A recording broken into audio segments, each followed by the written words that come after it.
Millions will apply, but not everyone will be accepted into the college of their choice. What can you do to improve your chances of getting in?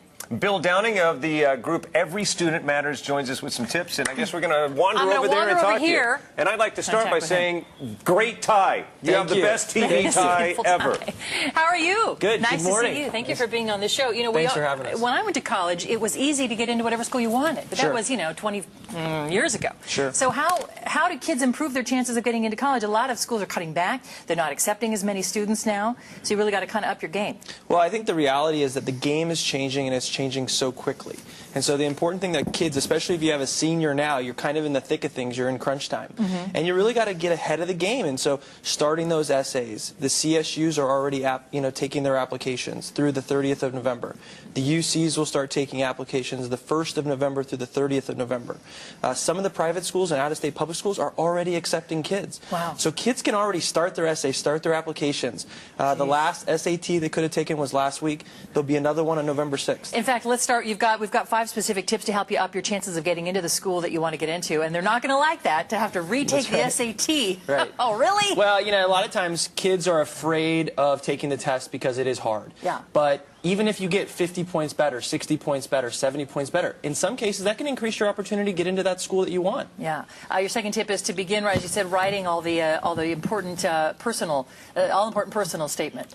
And so it's been a long time since I had to do that, or anything even similar to that, and I don't even recall that I had to do that. What kind of things do you say in that? The personal statement is really a window of who you are and what your story is and what makes you unique. And so this isn't something that you can slam together in 2 or 3 nights. This is something that takes 10, 15 drafts.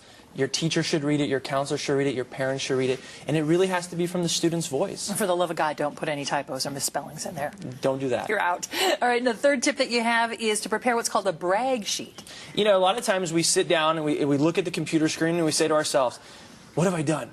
Well, I can't remember what I did freshman year or sophomore year. So start ahead of time. What were the things I did 9th grade year? Community service, leadership, sports. What did I do 10th grade? What did I do 11th grade? What did I do 12th grade?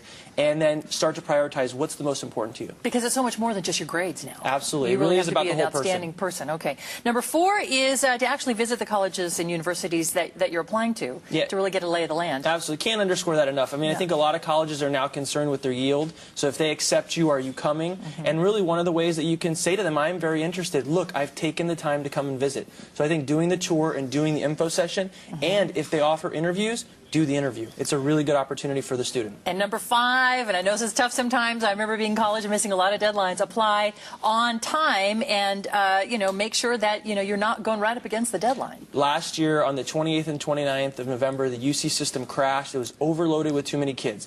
Please, if you're applying to the CSUs or the UCs, don't wait till the 30th of November. Try and get everything in by the 15th of November. Don't wait. All right, those are some good tips. If you want more, we're going to link all that online. Go to sacramento.com.